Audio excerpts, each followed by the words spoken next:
Hello, I'm David Breeden. I'm the senior minister at First Unitarian Society of Minneapolis, a historically humanist congregation.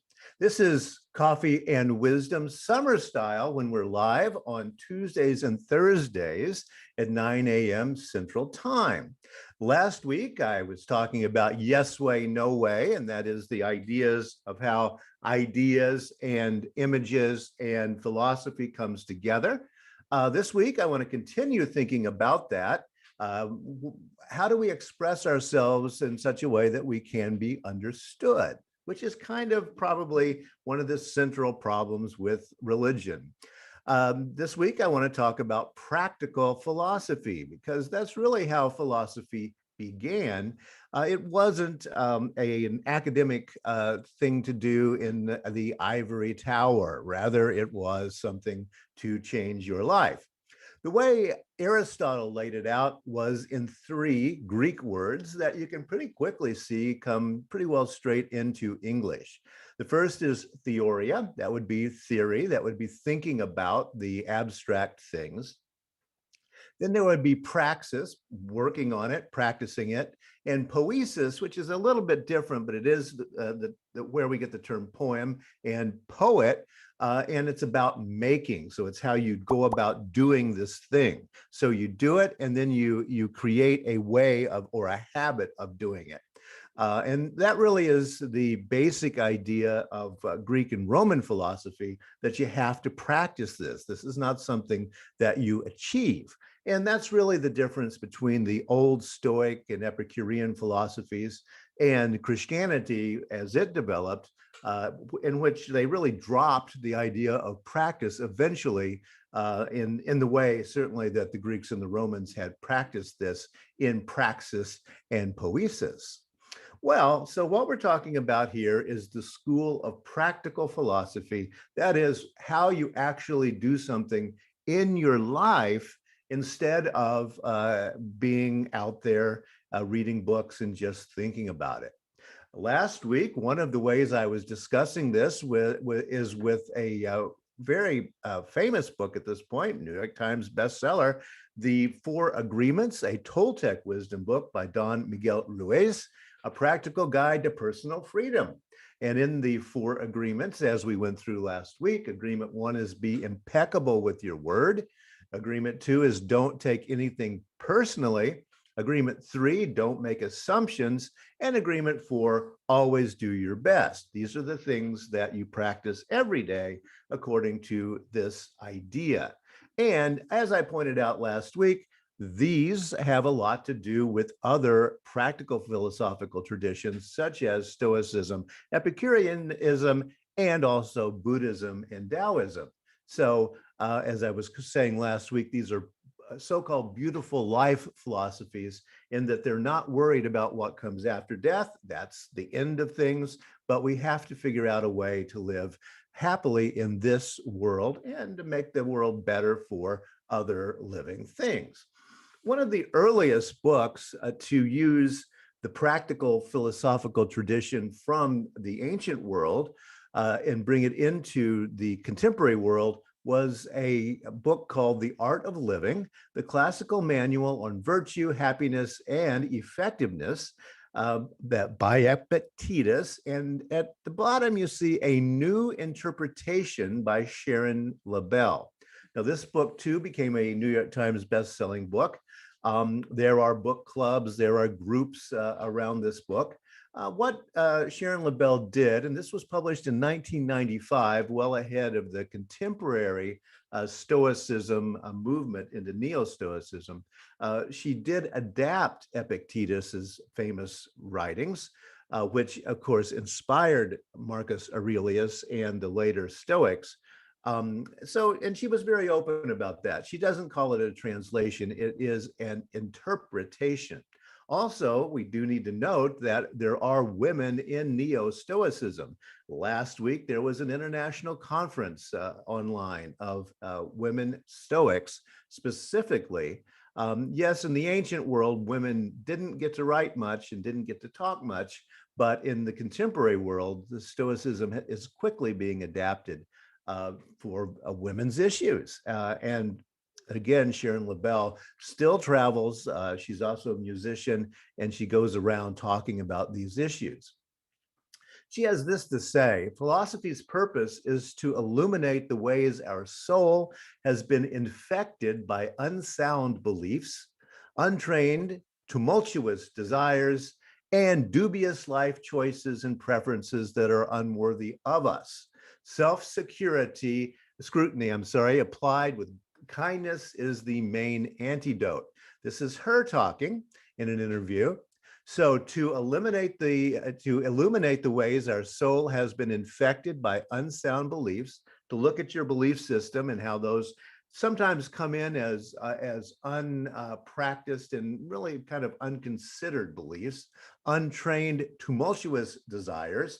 Of course, we know that the ancient Greek and Romans were all about that middle way, as was Buddhism, not being too much of this or too much of that, and dubious life choices and preferences. And again, you do notice that this is very much bounded in the practical.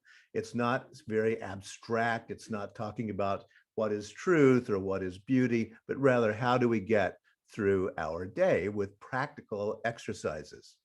She goes on to say this: skilled use of logic, disputation, and the developed ability to name things correctly are some of the instruments philosophy gives us to achieve abiding clear-sightedness and inner tranquility, which is true happiness. This happiness, which is our aim, must be correctly understood. I have talked quite a bit on Coffee and Wisdom about the idea that the term that we really have mistranslated, happiness, is not about happiness. It's really about flourishing. And that just entered into the conversation in the 1800s in English translations, when the educated men, anyway, were able to read Latin and some Greek. And Marcus Aurelius, for example, was in Greek. So notice what she's saying: skilled use of logic, disputation, and the developed ability to name things correctly. And this becomes very, very important in philosophy and world philosophy, is the idea that things need to be called by their correct name. What is it that we're talking about? Let's define those things, and then we can go on and do our talking. But first, we have to name things as we both agree they are out in the world. And as I've said before on Coffee and Wisdom, linguistics really comes into this later in the 19th century to talk about these ideas that we don't always know exactly what we're talking about, because language has to be social in order to communicate. She goes on to say, happiness is commonly mistaken for passively experienced pleasure or leisure. Yeah, if you sit around passively waiting to be happy, guess what? It's not likely. That conception of happiness is good only as far as it goes. The only worthy object of all our efforts is a flourishing life. A flourishing life. And remember, I have said before that the Greek term for happiness actually means flourishing. It was a mistranslation. And at that point, you can see how these ideas fit very solidly into a humanist idea, which is that we are trying to live some kind of virtuous life. That's what we sign on to humanism to do. And then we want to, that virtuous life is about us flourishing, but also about all living things in the planet flourishing. So it starts with me, but it expands in my duty to the rest of living things in the planet, which the Stoics were very specific in talking about. The wisest among us approach the natural limits of our knowledge and have the mettle to preserve their naivete, says Sharon LaBelle. They understand how little all of us really know about anything. There is no such thing as conclusive once and for all knowledge. This is very basic to Stoic thought, that we have to stay humble within the limits of what human beings can know, and that we want to stay flexible in how we can change our ideas. That's one argument for why the old Stoicism of Marcus Aurelius and Epictetus really is easily updatable because they believed in the latest science. It's just that their science wasn't our science. And this is how Stoicism often disagrees with a large part of the Christian idea of sticking with the word of God. There's no words of God in Stoicism whatsoever, right? The wise, says Sharon Labelle, do not confuse information or data, however prodigious or cleverly deployed, with comprehensive knowledge or transcendent wisdom. Spirited curiosity is an emblem of the flourishing life. Yes, and that has become even worse since the first century of the Common Era. We have a lot of information, a lot of data, but how much of it is usable in terms of that practical philosophy of having a flourishing life? And how do we differentiate between what's coming in constantly nowadays and what would be what she calls a comprehensive knowledge or transcendent wisdom?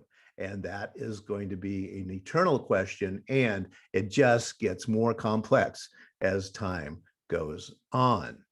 I wanted to share a little bit of the interpretation from Epictetus that Sharon Labelle does. Again, this is a 1995 book. You can get it online. There are lots of used copies. Probably your local library has it as well, because it's been around a long time and it has been very popular. So this really begins with the classic Epictetus distinction, and it really is very close to the original. Happiness and freedom begin with a clear understanding of one principle, says Epictetus. Some things are within our control and some things are not.